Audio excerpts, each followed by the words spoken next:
सोनू जी दिल्ली से। श्री हरिवंश महाराज जी, भगवान एक तरफ हमने सुना है कि मृत्यु के बाद आत्मा को अगला शरीर या जन्म मिल जाता है, जैसे उसके कर्म होते हैं उसी आधार पर अगला जन्म मिलता है, तथा दूसरी तरफ हम मरने वाले व्यक्ति का श्राद्ध या तर्पण करते हैं। यदि मरने के बाद अगला जन्म मिलता है तो फिर श्राद्ध और तर्पण उस जीव को तक कैसे पहुंचता? पुण्य रूप बनता है। जैसे आपने श्राद्ध तर्पण जो भी किया वो पुण्य रूप बनेगा, और वो जहां भी होगा, जिस योनि में होगा, उसको पुण्य जो है उठाएगा, उन्नति कराएगा उसका। जैसे वो गली का कुत्ता है तो घर का कुत्ता बन जाएगा, वो गाड़ी में घूमेगा, वो अच्छी सी व्यवस्था पा जाएगा, क्योंकि आपने इधर से पुण्य दिए, वो पुण्य उसको उठा करके ऊपर करेंगे। मनुष्य है तो उसमें जाकर के उन्नति करवाएगा, वो हमारा व्यर्थ नहीं जाता। वो जिस आत्मा के लिए हमने संकल्प किया, वो आत्मा जिस योनि में होगी वहां जाकर उसे प्राप्त होगा। महाराज जी, मेरे माता पिता बचपन में चले गए थे जी, तो मैं चाहता हूँ कि कैसे उनकी मतलब सेवा कर पाऊँ, मैं छोटा था नहीं कर पाऊँ। हाँ, तो जैसे हम नाम जप कर रहे हो, अपने माता पिता को दोगे तो जिस योनि में होंगे उनकी उन्नति होगी, और अगर अधिक नाम जप कर लिए तो उनको भगवान की प्राप्ति हो जाएगी। हाँ, ऐसा। अर्चना जी, श्री हरिवंश महाराज जी, महाराज जी, जब ये पता लग जाए कि वो हैं और वो मिले ना हो तो बड़ी अजीब सी स्थिति हो जाती है। इस हाल में जीवन बहुत कठिन लगने लगता है और संसार काटने को दौड़ता है। ऐसी स्थिति में संसार में रहना बहुत कठिन हो जाता है। नहीं, कठिन तो नहीं लगता है, क्योंकि संसार नहीं, वो हैं। क्यों? अगर वो का तात्पर्य परमात्मा से है तो वो हैं, और कौन है? हम जिससे बात कर रहे हैं उसी से तो कर रहे हैं, हम जिससे मिल रहे हैं उसी से तो मिल रहे हैं। सब में उसी का रूप समाया, कौन है अपना कौन पराया। सब में वही विराजमान है। गोरे उसके, काले उसके, पूरब पश्चिम वाले उसके, सब में उसी का नूर समाया, कौन है अपना कौन पराया। अगर हम उससे प्यार करते हैं तो हम सबसे प्यार करते हैं, क्योंकि सब में मेरा प्रभु विराजमान है।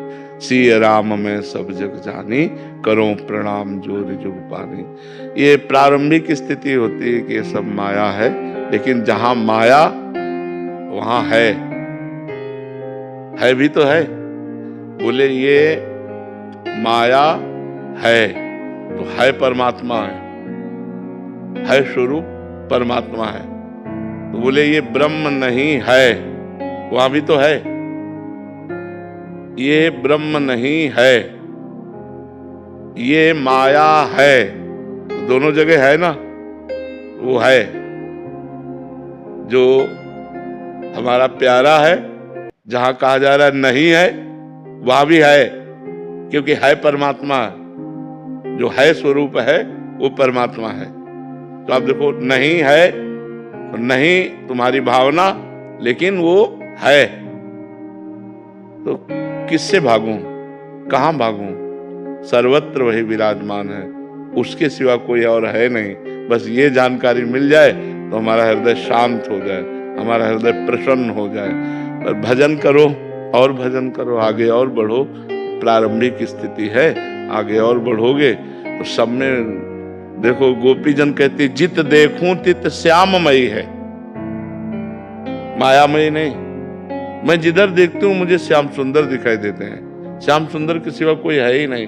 यमुना जी को देखती हूँ तो वही श्याम रंग, आकाश को देखती हूँ वही श्याम रंग, वृक्षों में देखती हूँ, लताओं में देखती हूँ, घर में देखती हूँ, जिधर देखती हूँ। अब चूंकि पुतरी श्याममयी हो गई तो जिधर देखे उधर श्याम सुंदर दिखाई देंगे। पुतरी राममयी हो गई तो जिधर देखो उधर राम दिखाई देंगे। पुतरी काममयी हो गई तो जिधर देखो उधर दोस्त दिखाई देगा। सृष्टि कैसी? जैसी हमारी दृष्टि। तो हमें अपनी दृष्टि बदलनी है, भगवत भाव में लाना है। किसी से कहीं कुछ भागने की जरूरत नहीं, सब में वो समाया है। किससे भागूं, कहां भाग कर जाऊं? आप हमें बताओ कि यहां भाग के चले जाओ, माया नहीं है। आप हमें वो स्थान बताओ जो माया रहित हो, और वो स्थान बताओ जो परमात्मा रहित हो। दोनों बातें हमें बताओ। तो दोनों बातें असंभव है। कोई ऐसी जगह नहीं जहां माया ना हो। अगर माया से भागे तो, और जिसके लिए भाग रहे हैं, तो कोई ऐसी जगह नहीं जहां परमात्मा ना हो।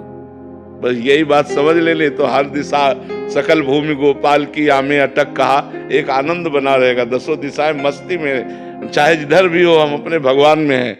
जब भगवान सर्वत्र हैं तो यहाँ भी हैं, सब समय है तो इस समय भी हैं, सब में है तो मेरे में भी है, सबके हैं तो मेरे भी हैं। क्या परेशानी, मस्त एकदम। नाम जप करो और आगे बढ़ो।